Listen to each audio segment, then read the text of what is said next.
maxkamadda darajada koowaad ee gobolka Bari Boosaaso dowladda Puntland Jamhuuriyadda Federaalka Soomaaliya maanta taariikhdu tahay 4 bishii 11 2020 waxay soo gabagabaysay maxkamadda darajada koowaad gobolka Bari go'aanna ka gaadhay dhageysiga garmaqalada eedeysanayaasha kala ah Maxamed Cali Farey ina Maana Maxamed Cabdiraxmaan Maxamed Isaaq ina Xabiibo Xasan iyo Gaarana Faarax ina Saxardiid Axmed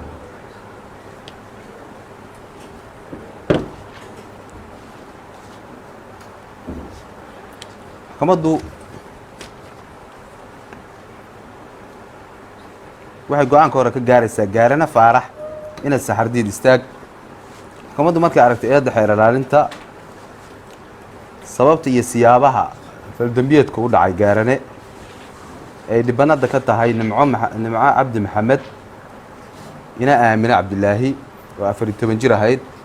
taasoo maxkamadda horta xafiiska xeeraanta ku soo eedeeyay inuu gabadhaas ka keenay magaalada Garowe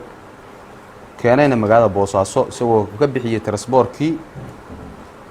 taasoo ah gabadha ku dhimatay gacanta eedeysanayaasha hadda faldambiyeedka loo haysto maxkamaddu waxay qiimeysay sababta uu ku keenay ilmaha yarka saqiirka waalidkeed isagoo weydiisan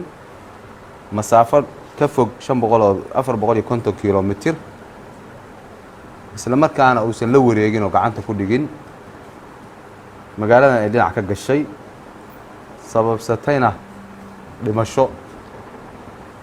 sidaa darteed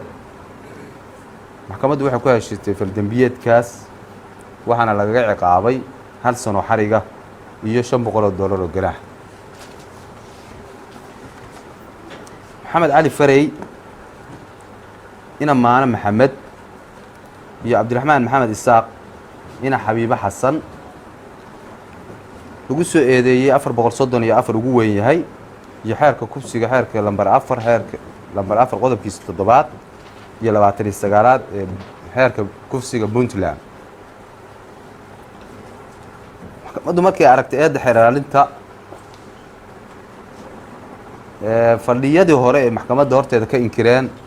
ugu dambeyn maxkamadda horteeda ay ka qirteen faldambiyeedkaas inay geysteen laba siyaaboodna u kala qeexeen maxkamaddu waxay cadeynaysaa siday u kala qeexeen labada eedeysanaha koowaad Maxamed Cali Farey wuxuu cadeeyay inuu gabadhaas isaga gaariga ku qaaday isagoo wada socda Cabdiraxmaan geeyay magaalada u soo qaaday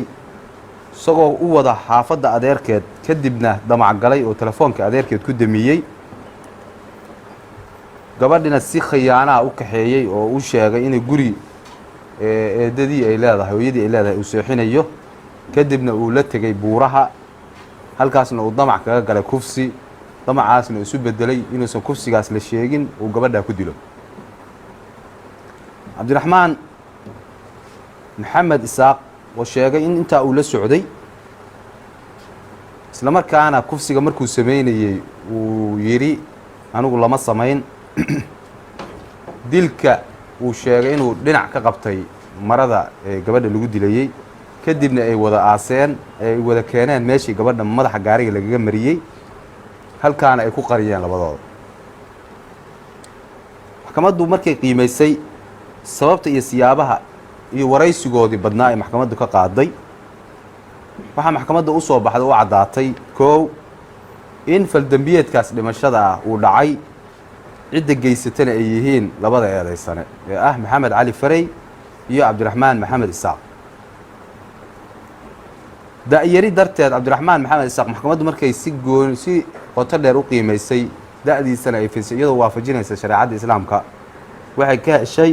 qaangaarnimo dhammaystiran sidaa darteed faldambiyeedka waxay maxkamaddu aqbashay eedda xeer ilaalinta iyadoo u guulay shariicada islaamka si ay u waafajiso dhiiggaas gabadha dhibanada ee la yiraahdo Nimco Cabdi Maxamed shariicada islaamka waxayna maxkamaddu kaga xukuntay labada eedeysane mid walba dil toogasho ah waxaa ka furan qaadasho rafcaan 3 cusub